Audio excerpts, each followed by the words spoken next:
ครับสวัสดีทุกท่านอีกครั้งนะครับสวัสดีครับผมแจ้งแฟนๆคุณไปแล้วนะครับพี่ระยะทุกท่านว่าวันนี้อยู่กันอย่างแบบน่ารักถ้าเกิดมันจิ้นเกินมันฟินเกินให้จิกขาตัวเองนะครับอ๋อแบบมันส่งเสียงดังมากไม่ได้ใช่ไหมฮะรวมถึงพวกคุณสองคนด้วยนะครับทำอะไรก็เบาๆนะฮะดีแล้วล่ะฮะเพราะเดี๋ยวเขาส่งเสียงนะว่าเดี๋ยวเขาจะเหนื่อยเอาครับอ๋อ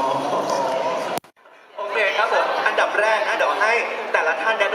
ะนำตัวอย่างเป็นทางการกับแฟนๆที่มารอชมวันนี้หน่อยครับเชิญท่านแรกเลยครับสวัสดีค่ะ ชื่อพัฒค่ะนามปากกาลูซินเป็นผู้เขียนนิยาย The X Morning ของแฟนเก่าเป็นบ่อยค่ะ ครับ สวัสดีครับชื่อลิศนะครับชื่อจริงชื่อวดุงสมาจารครับก็เป็นผู้กำกับซีรีส์เรื่อง The X Morning เพราะแฟนเก่าเปลี่ยนแปลงบ่อยครับและโซนตันซีรีส์ด้วยนะโซทันครับคู่กับคู่บุญครับผมครับต้องแนะนำตัวไหมครับสองคนนั้นอ่ะเราเจอกันแล้วนี่เนาะใช่ไหมคริสสิงโตครับแต่ก็เห็นหลายๆคนไม่ได้ไปทรายเมื่อกี้เหมือนกันหรือ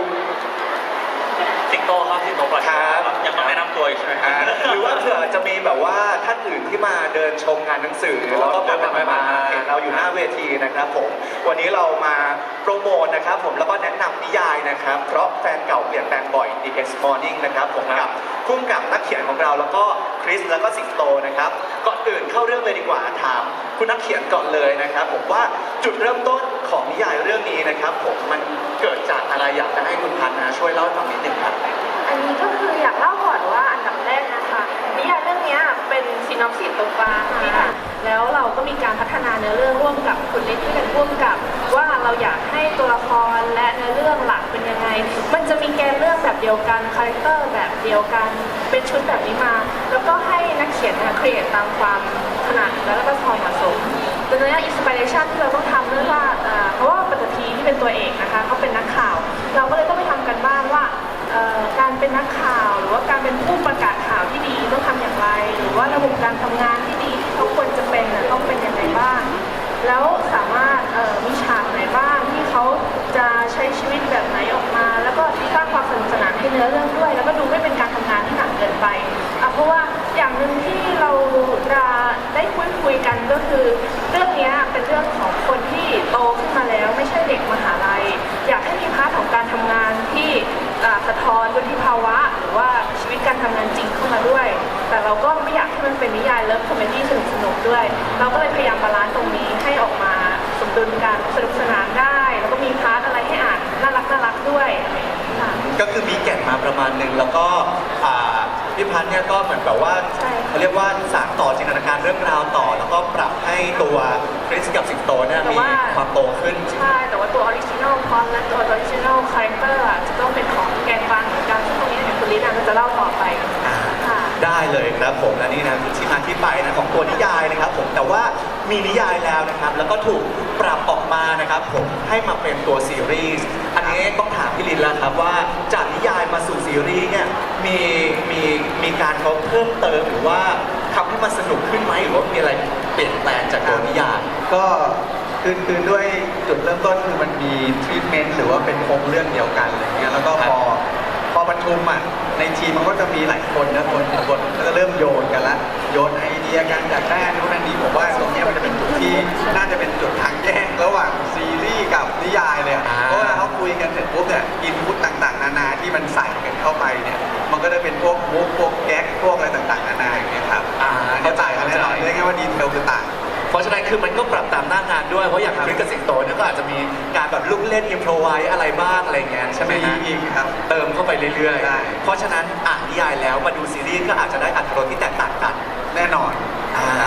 โอเคครับผมต่อไปมาที่นักแสดงของเราบ้างดีกว่านะครับผู้สองคนนะเรียกได้ว่าสนิทสนมกันมานานนะครับผมก็ถือว่าเป็นอีกครั้งหนึ่งที่เขาสองคนโคจรมาจากซีรีส์โซนทัสเดอะซีรีส์นะเกือบ10 ปีแล้วมาซีรีส์เรื่องนี้นะครับผมเข้าซีนกันต้องปรับจูนกันเยอะไหมจ๊ะเอาตามตรงก็แทบไม่ได้ปรับอะไรมากมายเลยนะครับเพราะว่าหนึ่งเราก็มีเวิร์กช็อปกันอยู่แล้วตั้งแต่เวิร์กช็อปเราก็รู้แล้วว่ามันก็ยังเหมือนเดิมการทำงานในกองถ่ายมันค่อนข้างไวเหมือนเดิมเลยหมายถึงว่าถ้าเข้าคู่กัน2 คนครับพี่กิ๊ฟแบบไม่ตอบเลยหรอไม่ได้ปรับอะไรนะเน้นจูนอย่างเดียวครับลักษณะการจูนเป็นแบบไหนจ๊ะเป็นจูนแบบโตขึ้นมาเยอะมากเหมือนกันนะใช่ครับไม่ต้องแบบ ยอมรับว่าเร็วจริงๆคู่นี้เวลาเขาเข้าฉากเข้าซีนเลยอย่างเงี้ยอันนี้ขอแชร์ครับผมได้ คือ เลย เวลาตอนทำงานเนี่ยเวลาตอนเราท่องบทถ้าเกิดมีบทอะไรผิดเนี่ยสองคนเนี้เขาจะช่วยกันตลอดเลยคือสมมติถ้าเกิดบอกว่าสมมตินะพี่สิงห์พูดผิดอะไรเงี้ยพี่สิงห์กับพี่คริสเขาก็จะแบบย้อนกลับมาให้หน่อยนึงอะไรเงี้ยคือโดยที่ผู้กำกับไม่ต้องทำอะไรเลยทีมงานก็ปล่อยให้เขาเดี๋ยวเขาจัดการคลิปโลนะเป็น3-2-1นะทำมันเองเล่นกันเอง เหมือนเป็นฟิลออโตเมติกไปแล้วเพราะปกติถ้าเกิดเราอยู่หน้าเซตอะไรเงี้ยเวลามีนักแสดงแบบว่าพูดบทผิดหรือว่าอะไรเงี้ยก็จะมีการผู้กำกับสั่งก่อนแบบคัดเข้าใหม่เดี๋ยวเริ่มใหม่แต่นี่คือแบบว่าเขาไม่ต้องรอให้ถึงคลิปก็ไม่ต้องผมย้อนเองก็ย้อนกันเองเลยจะได้ไม่เสียเวลาในกอง ใช่ครับ อันนี้น่าสนใจ ใช่ไม่รู้เขาไปเตรียมอะไรกันยังไงแต่ เขาเก่งแล้วตอนนี้เขาไม่ใช่แค่โตนักแสดงเขาเป็นนักร้องเป็นพิธีกรใช่ไหมล่ะแล้วผมจะทำงานอะไรในวงการเนี้ยเราทำทุกอย่างแล้วอะ อะไรขนาดนั้น ยังต้องเป็นพี่อาร์มอยู่ครับครับผมโอเคเราไม่ใช่แค่คริสกับสิงโตที่โคจรมาเจอกันในซีรีส์เรื่องนี้นะแต่เป็น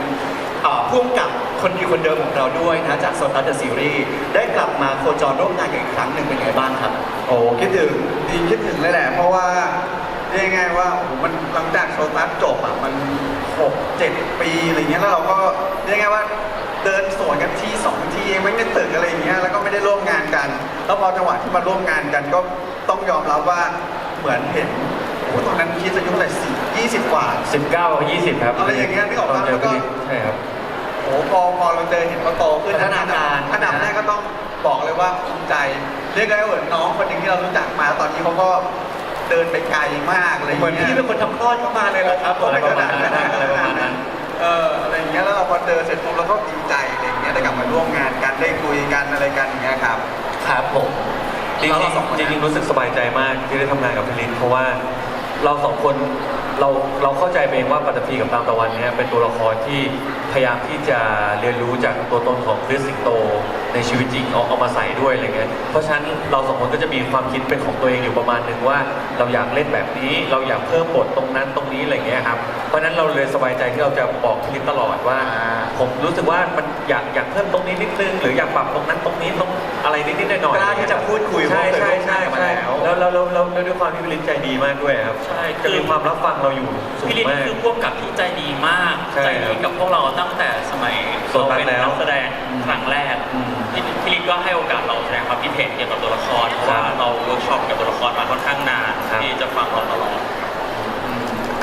ก็เลยรู้สึกสบายใจมาก การจะอธิบายเขาว่าใจดีหน่อยแต่ไม่ได้ถึงว่าใจดีแบบปล่อยปละละเลย ใช่ อะไรอย่างเงี้ย ใช่ คือ ใช่ ต้องบอกว่า2 คนเนี้ยพอเขาเป็นนักแสดงแบบมานานแล้วเขามีวินัยสูงมากอะแล้วเวลาการทำงานใช่ป่ะเขาท่องบทมาเขาอ่านบทมาแล้วบอกเขาเป็นตัวละครแล้วเขามาเสนอเนี่ยเขาไม่ได้เสนอด้วยความรู้สึกว่าฉันจะทำหรือไม่ทำด้วยความชอบอะแต่มันเป็นเรื่องของเฮ้ยผมว่าตัวละครตัวเนี้ยทำแบบนี้ดีพี่ ในความคิดของตัวละคร ใช่ น่าจะเป็นแบบนี้ เพราะว่า ใช่ เขาอยู่กับตัวละครมันก็เลยมีความอิน แล้วก็น่าจะแบบว่าคิดตามในลักษณะของตัวละครได้ แล้วพอเราฟังว่าตัวละครที่มันทำแบบนี้ได้จริงมันน่าทำแบบนี้เนอะอะไรอย่างเงี้ย ผมว่ามันทำให้บรรยากาศในกองมันสนุกเพราะว่าคือทุกๆคนรับฟังความเห็นของกันและกันตลอดว่าเฮ้ยอยากจะเป็นยังไงปรับทิศทางตรงไหนอะไรตลอดอะไรเงี้ยครับมันทำให้เราแบบกล้าที่จะคิดกล้าที่จะพูดขอลิสอะไรเงี้ยครับมันทำให้แบบในกองมันสนุกมากเวลาเราแอคชั่นกันอะไรเงี้ยครับ ก็ในซีรีส์เรื่องนี้น่าจะเป็นอีกเรื่องหนึ่งที่เป็นการมีส่วนร่วมระหว่างร่วมกับและนักแสดงมากพอสมควรเพราะว่าเราแชร์กันตลอดเวลานะครับผมงั้นกลับมาที่คุณพัฒน์นะครับผมนักเขียนของเรานะครับอยากจะทราบว่าสำหรับตัวนิยายในเรื่องนี้นะครับผมมันมีความสนุกแบบอย่างไรบ้างแล้วก็มีตอนไหนที่อยากจะแบบว่ายกมาแนะนำให้แฟนๆได้แบบว่าเฮ้ยเป็นแบบสักนิดหนึ่งว่ามีจุดพีคอยู่นะในนิยายของเรา อันนี้ก็ต้องย้อนกลับไปที่บอกกันนะคะว่าจุดเริ่มต้นของนิยายกับซีรีส์มันอาจจะแตกแขนงไปไม่เหมือนกันเท่าไหร่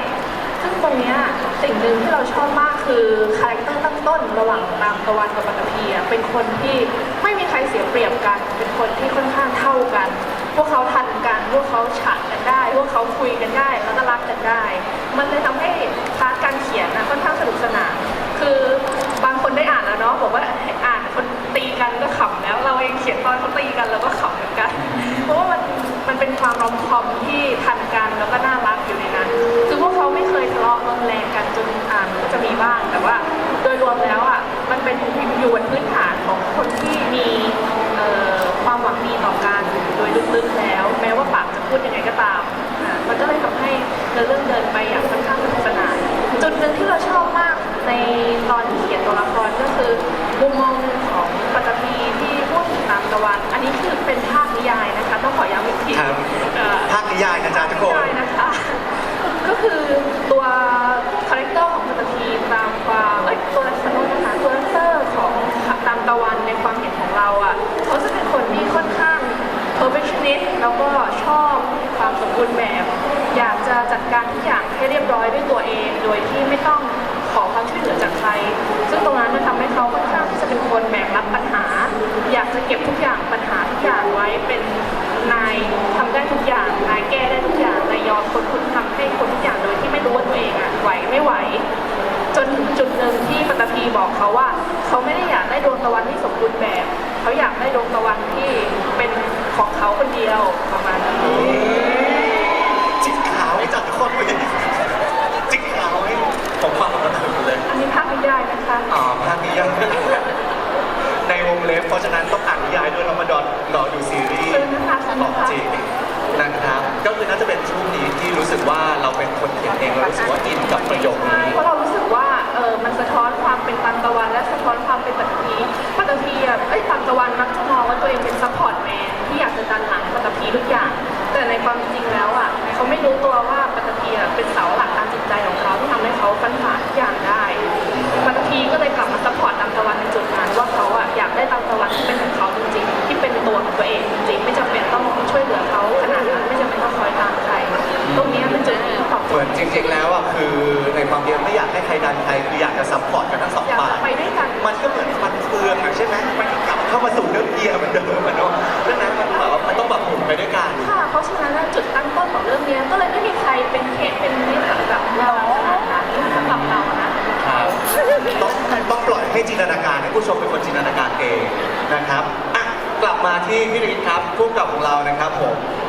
อยากจะทราบว่าในซีรีส์นะครับผมมีความเหมือนหรือว่าแตกต่างกับตัวนิยายมากน้อยแค่ไหน ในพาร์ทของซีรีส์อ่ะผมชอบเวลาตอนที่ตัวละครปัตตภีกับตาตะวันอะเขางัดข้อกัน คือเขาจะเป็นตัวละครที่ไม่ค่อยยอม อย่างนี้หรือว่าไงฮะ เป็นคำเปรียบเปรยเป็นคำเปรียบเปรย หรือว่าแบบเถียงกันอะไรอย่างงี้ การไม่ยอมการเขาจะเป็นตัวละครที่ถ้าคนหนึ่งพูดอย่างหนึ่งอีกคนหนึ่งก็ต้องสามารถเรียกว่ามีเหตุผลแย้งกลับมาได้ตลอดอย่างเงี้ยครับแต่สุดท้ายเขาก็จะยอมกันด้วยก็คือด้วยความรักแหละต่อให้เป็นแฟนเก่ากันยังไงเขาก็จะมีเยื่อใยกันอยู่เนี่ยผมก็ชอบพาร์ทเนี่ยปากอย่างหนึ่งแต่ใจก็ยอมเป็นแบบนี้ด้วยกันทั้งคู่อะไรอย่างเงี้ยซึ่งพาร์ทเนี่ย เขาหมายถึงในเรื่องนะครับที่พูดถึงเรื่องแฟนเก่าอะไรนะในเรื่องนะอย่ามาอื่นมาหาอะไรกันนะ ซึ่งสิ่งเนี้ยผมว่าน่าจะเป็นสิ่งที่ว่าเป็นเสน่ห์ของตัวละครสองตัวนี้เลย ครับ ครับผม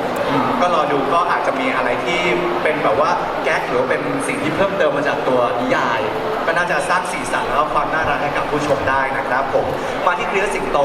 นะฮะพูดกันมาตั้งนานแล้วขายของกันมาเยอะแล้วนะยังไม่ได้พูดถึงคาแรคเตอร์ในเรื่องนี้จริงๆเลยอยากให้แนะนำคาแรคเตอร์ของแต่ละคนหน่อย เริ่มจากตามตะวันเลยครับผม ได้ครับ คาแรคเตอร์ตามตะวันเนี่ยตอนทำเวิร์กช็อปเพิ่มสิ่งหนึ่งที่โดนป้อนเข้ามาจากทีมที่เราเวิร์กช็อปกันก็คือตามตะวันจะมีความปากแข็ง แล้วก็เป็นคนกวนแบบกวนเลยอะเรา ครับผมพูดได้เนาะไม่ได้อยากหลอกคนตีนครับ ใช่ก็คือเป็นคนกวนตีนแล้วก็คือแสดงออกเหมือนจะไม่แคร์หรือว่าจะไม่สนใจอะไรแต่จริงๆแล้วเป็นห่วงเขาทุกอย่างอะไรเงี้ยประมาณนี้ครับผมตัวตามตะวันแต่ว่า หรืออะไรก็หรืออะไรจิกเท้าไว้ต้องจิกเท้า ฮัลโหล ไว้ ตามตะวันครับ ไม่แล้วก็ก็อย่างที่หลักก็คือตัวตามตะวันเนี่ยจะรู้สึกว่าตัวเองเป็นคนคอยซัพพอร์ตปัตตภีอยู่ตลอดเวลาครับผมก็อย่างเรื่องที่กลับมาในเรื่องก็คือพอปัตตภีมีปัญหาเนี่ยตัวตามตะวันกลับมาทำงานร่วมกับปัตตภีเพื่อกู้ชื่อเสียงของปัตตภีอะไรอย่างเงี้ยครับ ครับผมอันนี้ในมุมมองของคนที่แบบไม่รู้อิโนอิเน่เลยนะครับตามตะวันเนี่ยมันเกี่ยวข้องอะไรกับคำว่าอาทิตย์หรือเปล่าตามอาทิตย์ตามตะวันอะไรเนี่ยมันเกี่ยวข้องกันไหมฮะอันนี้ถามพี่ลินฮะ มันก็อยากรู้อะใช่ไหมมันดูของจองก็ปัตตภีอันนี้คุณพีมันก็ดูมีความของจองกับชีวิตจริงถูกปะ ครับ ถ้าจริงๆผมว่าในทีมอ่ะเขาดีไซน์ เขาคิดใช่ไหม เขาคิดแน่เลย หยอดไว้ ขนาดผมยังคิดเลยใครเขาจะไม่คิดล่ะใช่ไหมล่ะ ตาตะวันปัตตภีใช่ไหม ใช่ของพี่สิ สิทธิ์ประมาณนี้ ครับ ของพี่คิดครับ เป็นผมรู้สึกว่าคาแรคเตอร์ของปัตตภีมีบางอย่างที่เป็นเรื่องใหม่สำหรับผมมากๆก็คือ ผมทำงานกับปัตตภีแล้วรู้สึกว่าปัตตภีเป็นคนที่ความรักมีผลต่อจิตใจเขาสูงมากเรียกได้ว่าความคลั่งรักของเขาอะสามารถเปลี่ยนแปลงตัวตนของเขาไปได้เลยอะไรเงี้ยถ้าวันใดวันหนึ่งความรักที่เขามีให้ใครสักคนหนึ่งมันถูกทำลายหรือถูกทำร้ายอะไรเงี้ยครับเขาจะกลายเป็นคนที่ไม่สามารถตอบรับความรักจากใครได้อีกเลย จะไม่ชอบแล้วก็จะเปลี่ยนเป็นคนละคนเหมือนแบบถ้ามีใครมาเอาหัวใจของปัตตภีไปอะ ครับ ปัตตภี พูดถึงใครก็ตาม ใครก็ตาม โอเค ก็จะทำให้เขากลายเป็นคนที่แบบเหมือนเป็นคนที่ไม่มีหัวใจไปเลยอะไรอย่างเงี้ยครับใช่ก็รู้สึกว่าอันนี้เป็นเรื่องที่แบบ working กับมันอยู่สักพักนึง แล้วตอน ว่า นี้มีคนมาเอาหัวใจคุณไปหรือยังครับคำถามจากทางบ้านอุ้ยเขาไม่ตอบเขาเน้นเป็นทางหันหน้าแทนนะครับ ทุกคน ครับ ครับ ประมาณนั้น ใช่ใช่ใช่ครับ ก็คือเรา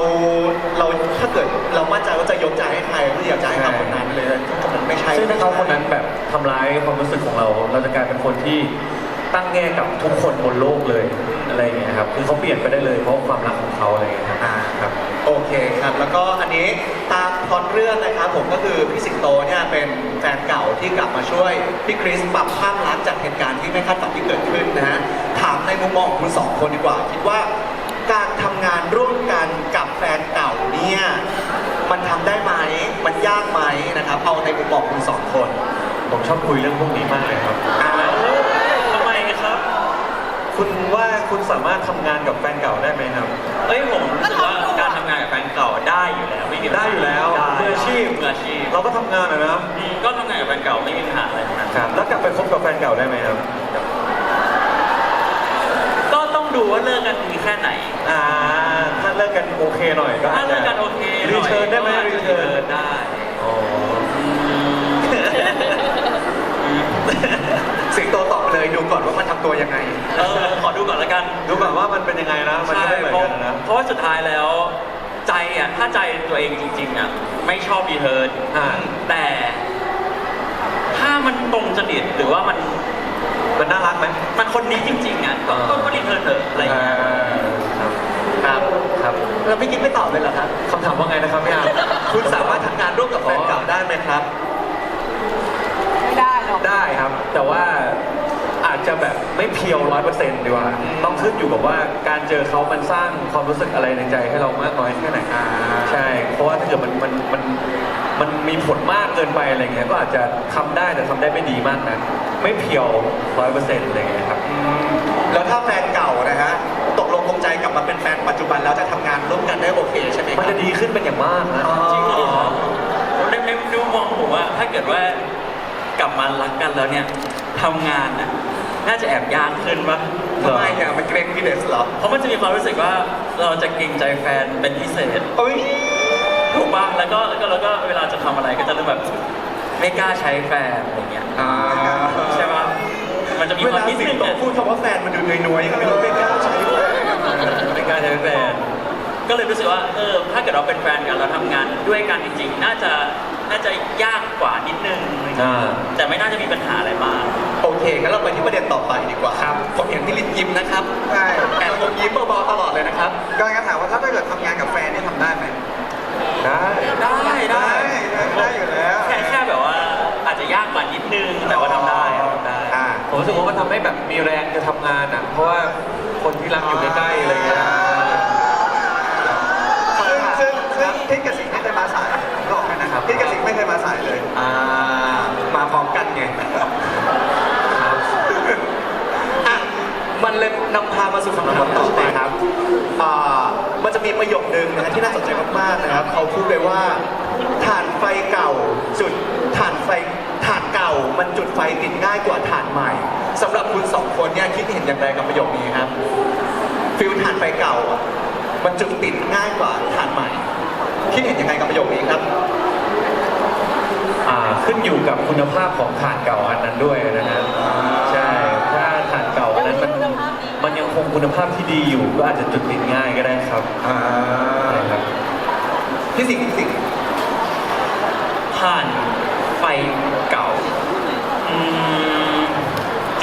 ว่าปัจจัยภายนอกมีผลต่อทานมากแค่ไหนดีกว่า บางทีมันก็อาจจะโหมขึ้นมาได้ บางทีอยู่ดีๆมันก็สปาร์คใช่ไหม ใช่ แต่บางทีถ้าเกิดว่าปัจจัยภายนอกไม่ดีพอก็อาจจะมอดได้ อันนี้เป็นในเรื่องของคุณภาพถ่าน อันนี้เป็นเรื่องของปัจจัยที่อยู่แล้วก็ครับผม ไม่ชอบหน้าคุณสองคนเวลาตอบ ผมยิ้ม ผมต้องมานั่งวิเคราะห์ไปได้อีกทีนึงคำตอบก็ต้องฟังส่วนหนึ่งแล้วต้องนั่งวิเคราะห์ไปได้ ต้องตีความต้องตีความต่อต้องตีความต่อ อ่ะโอเคนะครับผมก็คำถามนี้การกลับมาทำงานร่วมกันในฐานะพาร์ทเนอร์คนสำคัญอีกครั้งหนึ่งนะครับผมทั้งสองคนรู้สึกว่ามันมีอะไรที่แตกต่างไปจากเดิมนะ โตขึ้นครับผมแน่นอนก็หนึ่งในเรื่องของประสบการณ์การเป็นนักแสดง ครับ จากซีรีส์เรื่องแรกของเราที่เป็นนักแสดงครั้งแรกจนมาถึงเรื่องนี้ที่เรามีประสบการณ์เก็บเกี่ยวประสบการณ์มาค่อนข้างหลายปีพอสมควรการทำงานอย่างที่บอกไปคือเวลาเราทำงานด้วยกันมันค่อนข้างไปไวมากโดยเฉพาะพออยู่กับพี่ลิศเฟสแล้วก็ถึงโตเข้าซีนด้วยกันคือมันไวจริงๆมันค่อนข้างไวจริงๆแต่ไวแบบมีคุณภาพครับ แต่ว่าสิ่งที่เพิ่มขึ้นมาคือประสบการณ์ของเราสองคน เพราะฉะนั้นเราแอบจะใส่ความเป็นเขาเรียกว่าอะไรอ่ะความเป็นนักแสดงของเราลงไปในดีเทลของซีนบางซีนที่เรารู้สึกว่าเอ้ยตรงนี้มันเพิ่มได้นะตรงนี้มันลดได้นะซึ่งถ้ามีปัญหาอะไรแบบเนี้ยเราสองคนจะทักหาพี่ลิศก่อนตลอดเลยว่าพี่ลิศเราเพิ่มตรงนี้ดีไหมเราลดตรงนี้ดีไหมเพื่อให้คาแรคเตอร์ของตัวละครมันออกมาแบบสมกับที่เราเวิร์กช็อปไปมากที่สุด ผมแอบรู้สึกว่าเหมือนเดิมใช่เหมือนเดิมเพราะว่า เรื่องอะไรค ครับ วามโฟลว์ของการทำงานอะไรเงี้ยครับความแบบว่าพูดคุยตกลงการแสดงอะไรเงี้ยก็ยังมีมวลความง่ายในแบบที่เวลาเราอยู่ด้วยกันสองคนทุกอย่างจะเร็วทุกอย่างจะง่ายขึ้นจะเคลียร์ไวหรืออะไรแบบเนี้ยครับใช่ก็เลยรู้สึกว่าหลายๆอย่างก็ยังคงเหมือนเดิมเหมือนกับวันที่มันผ่านมาอะไรเงี้ยครับ จิกข่าวไว้ครับทุกคนเหมือนกับว่าที่ผ่านมานะมันเป็นยังไงก็เป็นอย่างนั้นแหละ ครับ คำถามนี้เท่าที่ผมอ่านนะดูจะไม่ค่อยเกี่ยวกับงานวันนี้สักเท่าไหร่แต่ว่าขออ่านให้ก็ได้นะครับครับระหว่างสภาพอากาศที่แปรปรวนกับแฟนเก่าเดาใจไม่ถูกคุณสองคนคิดว่าอันไหนรับมือยากกว่ากันครับ ระหว่างสภาพอากาศที่แปรปรวนกับแฟนเก่าเดาใจไม่ถูกอากาศมันแปรปรวนมันเปลี่ยนแปลงบ่อยอะกับแฟนเก่าอะเดาใจไม่ถูกอะคุณคิดว่าอันไหนรับมือยากกว่ากัน เป็นคำถามที่ลึกซึ้งมากเลยนะครับ ครับผม สำหรับผมอะแฟนเก่ารับมือง่ายกว่า เพราะว่ารับมือตามสถานการณ์ ถ้ากลับมาเตาะก็ต้องดูว่าเรายังไปต่อไหมหรือถ้าเราไม่ไปต่อมันชัดเจนไงครับ มันอยู่ที่ตัวเรา ในขณะที่สภาพอากาศเนี่ยเราต้องมานั่งแบบตัวเขาบงว่ามันจะเป็นยังไงแต่ละวันต่างกัน พี่สิงห์ก็คือจะหมายความว่าคือแฟนเก่าเนี่ยเราก็ยังสามารถควบคุมได้พูดคุยได้ จับตัวเอง รับมือไหวแต่ว่าสภาพอากาศเนี่ยเราทำอะไรไม่ได้ ใช่ เป็นเรื่องของฟ้าฝน ใช่ ตอบให้ไม่เหมือนกันไหมให้เขาตีความต่อ ได้ไหม ให้ตอบให้แบบให้เราตอบไม่เหมือนกัน ผมรู้สึกว่า ยังไงครับ สภาพอากาศเนี่ยรับมือยากกว่าครับ ใช่เพราะว่าสภาพอากาศสมมติว่าเป็นภูมิแพ้เนี่ยเราทำอะไรไม่ได้เลย ครับ ฟึดฟัดไปทั้งวัน ครับ ฝนตกเงี้ยครับการเดินทางก็คงขัดข้องไปเลย แต่กับ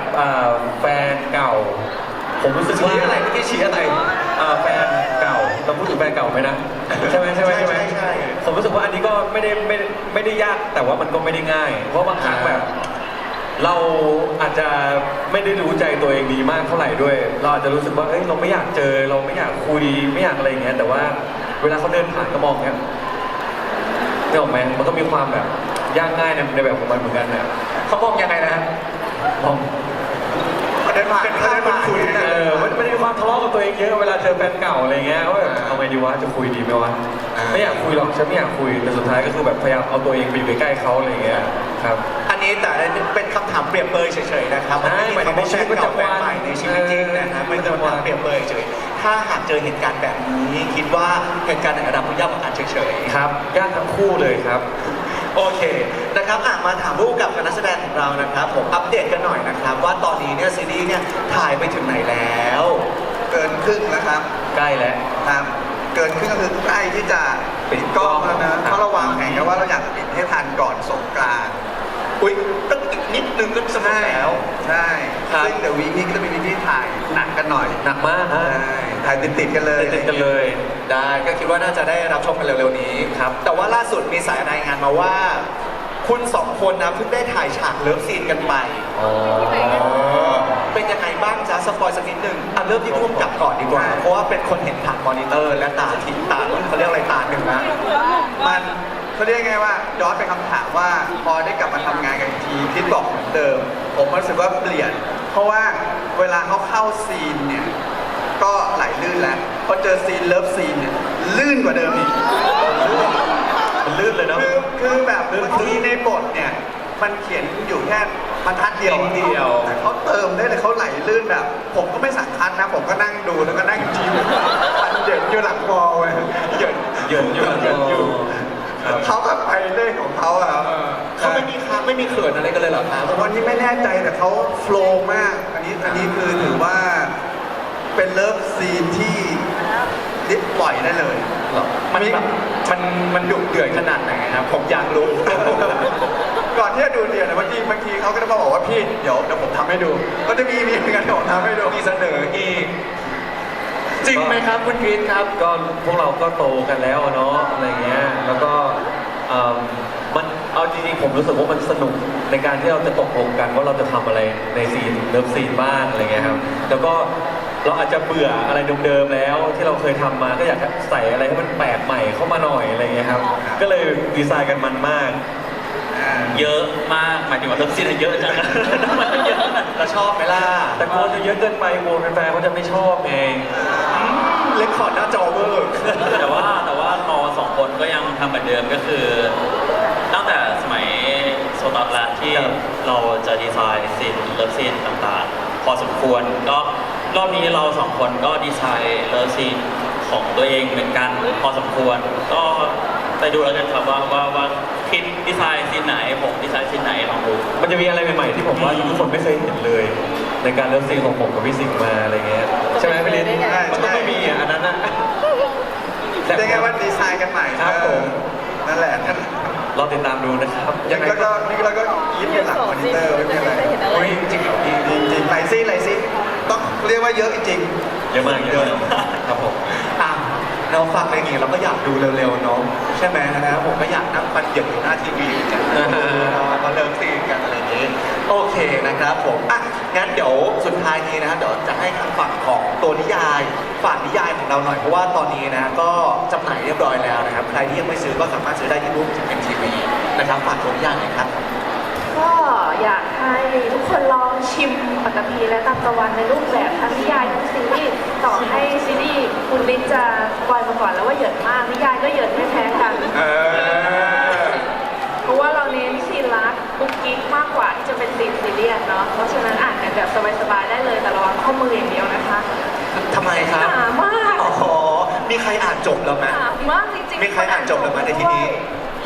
ยากเนาะเพราะเพิ่งจะขายได้2-3 วันเนาะยังไม่หมดนะเพราะว่าหนาจริงๆนะ ระวังข้อมือเป็นอย่างเดียวเลยค่ะขอ ได้ ให้ นะ สนุกกันนะคะสนับสนุนกันขอบคุณมากเลยค่ะ ครับผมรับประกันความเหยินนะจากนักเขียนของเรานะครับพุ่มกับครับพี่ลินครับฝากซีรีส์หน่อยครับ ๆ ก็คือตัวซีรีส์เนี่ยจะพูดถึงเรื่องแฟนเก่า แล้วก็ผมว่ามันเป็นประเด็นที่หลาย ๆ คนน่าจะเคยเจอหลายๆคนน่าจะเคยผ่านประสบการณ์การเลิกกันอะไรอย่างเงี้ยซึ่งในเรื่องเองผมชอบประเด็นนี้มากในการที่เราต้องกลับมาทำงานกับคนที่เรามีปมบางอย่างในใจ ซึ่งในขณะที่ตัวละครเขาแก้ปมตรงนั้นอ่ะผมว่ามันจะได้สะท้อนไปกับคนดู และก็เหมือนกับสิ่งที่เราอยากจะถ่ายทอดเนี่ยมันก็จะแทรกอยู่ในประเด็นเหล่านั้นเลยอยากให้ไปดูนอกจากความสนุกความฟินความจิ้นแล้วเนี่ยมันก็จะมีเรื่องของการเรียนรู้ในการทำงาน แล้วก็ทำงานร่วมกับคนที่เราเคยรู้สึกดีด้วยเนี่ยครับอยากให้ตามไปดูกัน ครับผมน่าสนใจนะครับเพราะว่าแบบบางทีจริงๆ ถ้าเกิดให้พี่ตอบคำถามนะทำงานกับแฟนเก่าว่าค่อนข้างยากนะเอาจริงแล้วมันค่อนข้างยากมันจะมีความแบบอึดอัดหรือมันจะมีความอะไรบางอย่างซัมติงอะมันแบบมันไม่โฟล์อะแต่ว่าก็ต้องมาดูว่าทั้งสองคนนี้ทั้งตัวตามตะวันแล้วก็ปัตภีเนี่ยเขาจะแก้ปมเหล่านั้นความอึดอัดในใจหรือว่ามันจะมีอะไรเกิดขึ้นระหว่างแก้ปมนั้นหรือเปล่าก็ต้องติดตามในซีรีส์เรื่องนี้นะครับอ่ะตัวนักแสดงนำครับผมเชิญครับพี่ทิพย์สิงโต ครับผมก็ฝากติดตามแฟนเก่าเปลี่ยนแปลงบ่อยด้วยนะครับ แล้วก็ฝากนิยายด้วยนะครับ ก็ผมว่ามันก็มีความสนุกในแบบของมันเลย แล้วก็ในตัวซีรีส์ต้องบอกว่าผมกับพี่สิงห์ตั้งใจกันมากๆเลยครับ อยากให้ทุกๆคนenjoy กับสิ่งที่ทั้งพี่ลิศแล้วก็ทีมซีรีส์นำเสนอออกมา เชื่อว่าไม่ผิดหวังแน่นอนครับรับรองว่าจะต้องสนุกในแบบของมันอย่างแน่นอนครับฝาก Next Morning ด้วยครับ ครับพี่สิงห์ครับ ย้ำอีกทีแล้วกันครับผมก็ ว่า ขอฝากนิยายเพราะแฟนเก่าเปลี่ยนแปลงบ่อย แล้วก็ฝากซีรีส์เพราะแฟนเก่าเปลี่ยนแปลงบ่อย The X Morning ด้วยนะครับ ผมเชื่อว่าทีมงานทุกคนทั้งพี่พัทก็ทำนิยายออกมาอย่างเต็มที่ พี่ลิศก็ทำซีรีส์ออกมาอย่างเต็มที่เหมือนกันเราสองคนก็ทำคาแรคเตอร์ของเราในเรื่องออกมาเป็นตามตะวันกับปัตตีออกมาอย่างเต็มที่ที่สุดเท่าที่เราจะทำได้เหมือนกัน เพราะฉะนั้นฝากด้วยนะครับ ทั้งนิยายแล้วก็ซีรีส์เลยนะครับ ครับขอเสียงปรบมือหน่อยครับฝากติดตามด้วยนะครับผมวันนี้ก็จะเป็นอีกครั้งหนึ่งกับการโคจรกลับมาเจอกันระหว่างคริสสิงโตรวมถึงพี่ลิศผู้กำกับของเราด้วยนะครับผมกับนิยายเพราะแฟนเก่าเปลี่ยนแปลงบ่อย The X Morning นะครับผมการกลับมาเจอกันครั้งนี้อาจจะมีเรื่องราวดีๆ ให้เราได้ติดตามต่อไปนะครับฝากทุกคนติดตามด้วยนะจ๊ะโอเคลำดับสุดท้ายเดี๋ยวเรามาถ่ายภาพรวมกันดีกว่านะครับเชิญน้องคิงแมนด้วยครับน้องคิงแมน ประหลาดที่ไม่มีใครพูดได้ทั้งหมด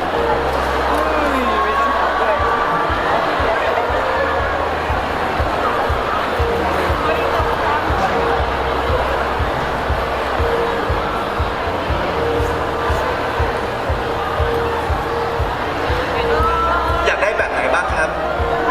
อาจากข้างล่างถ่ายขึ้นมาข้างบนก่อนแล้วกันเนาะ ได้ครับ เชิญเลยครับ ถอยหลังนิดนึงครับ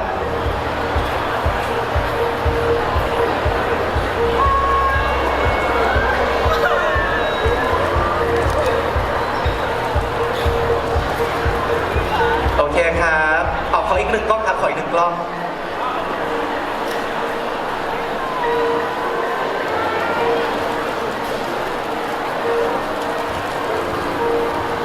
ขอข้างหลังด้วยได้ไหมคะ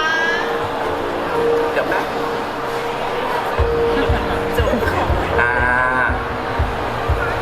คริสสิงห์และคิงแมนของเขานะฮะ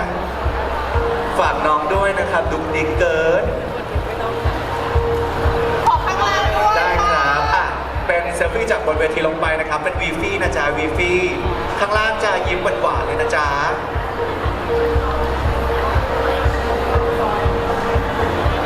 กินกันเขาจะกินเป็นงานหลังบ้านโอ้ย แล้วน้องติดพุงในเอ็นดูนักไม่ได้มันติดพุงคิงแมน สิ่งรักลูกมากต้อง คิงแมน แก้ตัวหาลูกไม่ได้แล้ว เอ็นดูเกิน โอเค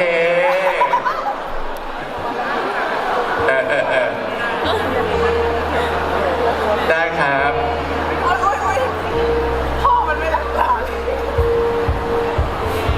ฝากอีกสักครั้งหนึ่งนะครับผมซีรีส์และนิยายนะครับผมเรื่องเพราะแฟนเก่าเปลี่ยนแปลงบ่อยนะครับ The X Morning นะครับผมใกล้จะได้ชมแล้วนะครับสำหรับตัวนิยายของเรานะครับตีพิมพ์ออกมาเรียบร้อยแล้ว สามารถซื้อได้ที่บูธของ GMM TV นะครับ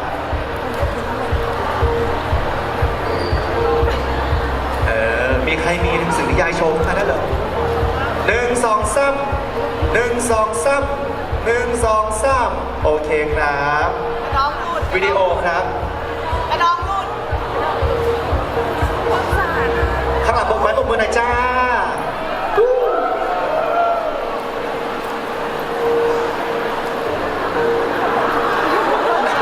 คิดอย่าตีน้องน้องกระเป๋าตกแล้วกระเป๋าร่วง ปัญหาครอบครัว เรียบร้อยโอเคเดี๋ยวให้พี่คิดพี่สิงโตโบกไม้โบกมือแฟนคลับฝั่งซ้ายฝั่งขวาหน่อยเพราะเมื่อกี้เขาไม่ค่อยเห็นหน้านะครับ ซ้ายขวานะครับโอเควันนี้เรียบร้อยนะครับขอบคุณด้วยนะครับผมนักเขียนของเรานะครับคุณพันธ์นะฮะนักเขียนในนามปากกาลูซินนะครับผู้กำกับของเรานะครับผมคุณฤทธิ์พดุงสมาจารนะครับและวันนี้นะครับผมนักแสดงนำของเรานะครับผมคริสพีรวัตรนะฮะและสิงโตปราชญานะครับผมจากซีรีส์เพราะแฟนเก่าเปลี่ยนแปลงบ่อยนะครับ The X Morning นะครับผมวันนี้ขอบคุณทุกคนมากๆเลยนะครับยังไงก็ฝากเป็นกำลังใจแล้วก็ติดตามผลงานของน้องๆด้วยนะครับผมรับชมได้นะครับผมผลงานจาก GMM TV นะครับน้องพี่แมนลงได้ใช่ไหมไม่กิ้งนะมันตลกเกินไม่กิ้งนะค่อยๆ โอเค เรียบร้อยวันนี้ขอบคุณทุกคนมากนะครับ วันนี้ผมอาร์มริวขอลาไปก่อนนะครับ เจอกันใหม่โอกาสหน้าสวัสดี